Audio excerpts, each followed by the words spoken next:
Now, it's normally a pretty good day when you get a phone call from Ducati, but even more so when that phone call is to invite you out to Bologna to their HQ to find out how they go about making the new 899 and 1199 Panigale.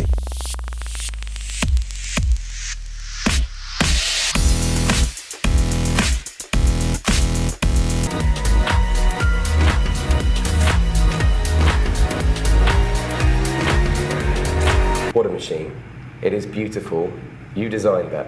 When Ducati came to you and said, oh, we need a new superbike, how did you start off? Because it's so different and revolutionary. Okay. So we were trying to figure out to combine the things we had in the past, thinking of the future, combine the MotoGP and the 916 items. So everything is very minimal, very compact. The goal was to design a kind of machinery instead of a beautiful sculpture. So we wanted to design a very race-related motorcycle. Go back to the concept that we wanted to have a very slim and compact motorcycle. So it was very strategic, let's say, how we thought about the rear suspension. Yeah.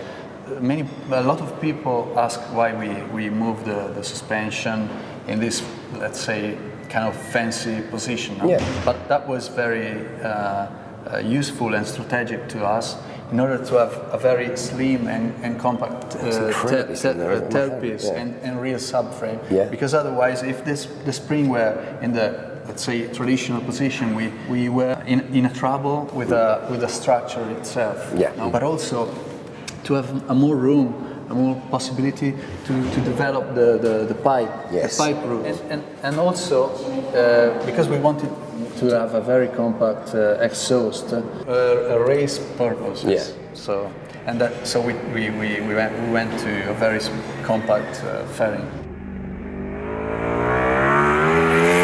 Now, what makes the Panigale production area a little bit different and rather special is that instead of a traditional production line where you have the engine moving along a series of stations with one person working on each individual bit, they do it rather different. One person manages the whole process of building the engine from start to finish. Now, one of the coolest things, and probably something that surprised me the most, was the fact that the engine actually turns up in a box with all the individual parts, screws and bolts in a specific place. And my OCD brain loves this, not only because it is incredibly tidy and quite easy to manage by the looks of it, but also it means if you get to the end of the process and you have some parts left over, well, you've done something wrong. So the way this process works is that each technician actually digitally signs in for each engine, and he is then responsible for the build of that engine from the complete process from start to finish. But it's not just the engine and the technician that are tracked digitally. Every single measurement and specific thing on this engine is, for instance, they have Bluetooth torque wrenches that not only allow the worker to see when they found the optimum torque setting for each nut and bolt when it's already pre-programmed in, but also allows the guy sitting in an office to track it all to make sure it's all within tolerances. So each engine to build from start to finish takes exactly 120 minutes. And on the next production line, in goes all the major components you're familiar with on a bike. For instance, the brakes, suspension, exhaust,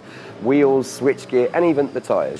So how long does the whole process take to build a Panigale? Well, the engine takes 120 minutes, everything else takes about 170 minutes, so in total, in just under 5 hours, you have taken what was just simply a collection of nuts, bolts and parts and turned it into a fully fledged sports bike. The Ducati factory is quite possibly the coolest factory in the world, and also most of the workers look more like models than actual mechanics. Plus, you know you're in Italy because even the vending machines are cool. And when the workers need to actually, I don't know, redo their quiffs and touch up their makeup so they can head back on the catwalk, they even have their very own Ducati cafe to relax in. And yes, Ducati even make their own sugar. Now, something Ducati are very keen on is educating the future generations in not only bike engineering, but in physics and maths and things as well. And something they've set up is kind of like a little science museum in the Ducati factory where schools come along on tours and the children are encouraged to not only find out about how bikes are made and the engineering behind it, but also allowed to play and fiddle with engines and things like that to make it a little bit more exciting. And you'll also catch loads of these kids walking around the museum, which has to be one of the coolest places in the factory. Now, what I love about the museum as well is it showcases Ducati's full history, from a company that used to make tiny little cameras and automated calculators through to a company that has become one of the most prestigious bike marques on the planet.